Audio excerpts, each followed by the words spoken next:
Asabri Taspen borong saham, ini syarat Sri Mulyani. Kejahatan kasus korupsi yang mencapai 22,78 triliun pada perusahaan pengelolaan dana pensiunan, TNI, Polri, dan PNS, Kementerian Pertahanan, PT Asabri Persero, membuat Menteri Sri Mulyani mengeluarkan aturan khusus investasi dana pensiun. Aturan yang dimaksud adalah Peraturan Menteri Keuangan Nomor 52/PMK/02/2021 tentang pengelolaan akumulasi iuran pensiunan PNS, pejabat negara, prajurit TNI, dan anggota Polri. Aturan ini mulai berlaku sejak aturan tersebut diundangkan, yakni sejak 31 Mei 2021. Direktur Jenderal Anggaran Kementerian Keuangan Isa Ratmawarta tak menampik aturan tersebut dikhususkan untuk Taspen dan Asabri. Itu maksudnya untuk Asabri dan Taspen, jelas Isa. Dari aturan yang dilihat, yang berubah dari aturan sebelumnya mengenai penempatan dana pensiun, yakni Taspen dan Asabri wajib untuk menempatkan bentuk investasinya dengan memperhatikan beberapa syarat tersebut. Dalam menempatkan investasinya pada saham misalnya, harus memperhatikan beberapa hal seperti harus membeli saham dengan emiten-emiten berfundamental baik. Saham yang tercatat di Bursa Efek dengan kriteria memiliki fundamental yang positif, prospek bisnis emitmen yang positif, dan nilai kapitalisasi pasar paling sedikit 5 triliun. Jelas pasal 16 huruf D dikutip kemarin. Sementara itu, instrumen investasi lainnya pada reksadana, pemerintah juga menambah kriteria baru dalam jenis investasi reksadana. Saham atau unit pernyataannya diperdagangkan di Bursa Efek Indonesia. Penempatan di reksadana juga harus dengan memperhatikan beberapa kriteria.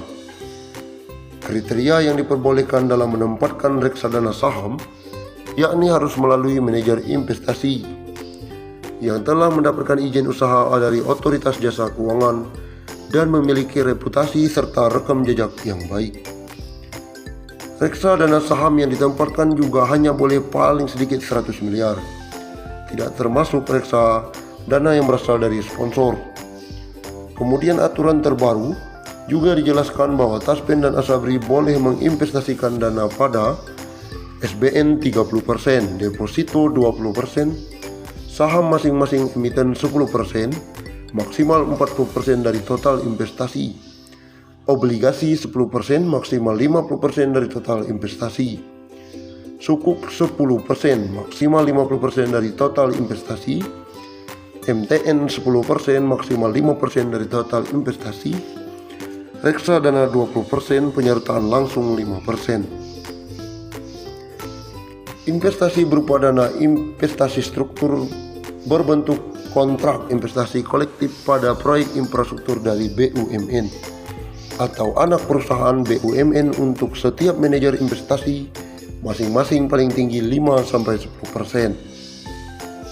Sebelumnya, Badan Pemeriksa Keuangan atau BPK menyebut nilai kerugian negara akibat pengelolaan keuangan dan dana investasi di Asabri mencapai 22,78 triliun.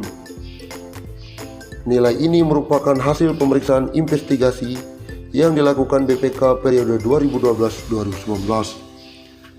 Kerugian tersebut disebabkan salah satu pengelolaan keuangan dan penempatan dana investasi dalam bentuk saham dan reksadana. Simak update terbaru rencana pensiunan PNS dapat 1 miliar. Menteri Pendayagunaan Aparatur Negara dan Reformasi Birokrasi Cahyokumolo mengemukakan pemerintah memutuskan untuk menunda lebih lanjut pembahasan skema dana pensiunan PNS yang akan diterapkan dengan jumlah iuran pasti atau purely funded pada tahun 2021 ini. Lewat aturan ini, pensiunan PNS bisa kantongi 1 miliar rupiah. Belum ada pembahasan lagi, konsentrasi COVID dulu, kata Cahyo saat berbincang dengan CNBC Indonesia beberapa waktu lalu. Diketahui, skema dana pensiun yang diterapkan selama ini ialah dengan istilah pay as you go.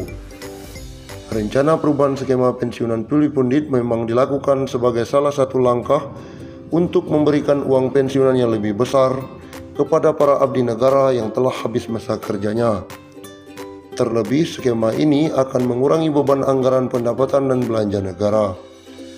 Saat ini, APBN harus mengucurkan dana sekitar 120 triliun setiap tahunnya untuk pembayaran pensiunan PNS TNI Polri yang berjumlah 3,1 juta orang.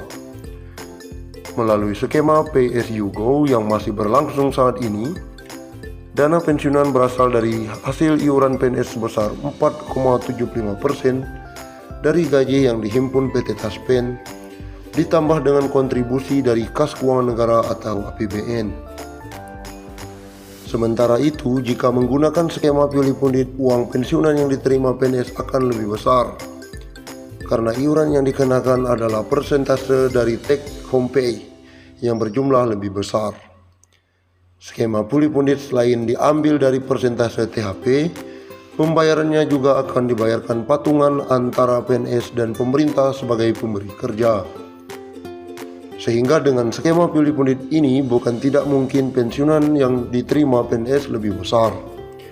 Bahkan catatan Kemenpan RB, pegawai eselon 1 di kementerian bisa mendapatkan pensiunan hingga 20 juta per bulan. Sedangkan melalui skema PSU Go, pembayaran iuran PNS sangat kecil karena hanya berasal dari gaji pokok, sehingga saat pensiunan mendapatkan tunjangan hari tua sekaligus, jumlahnya dianggap tidak mencukupi.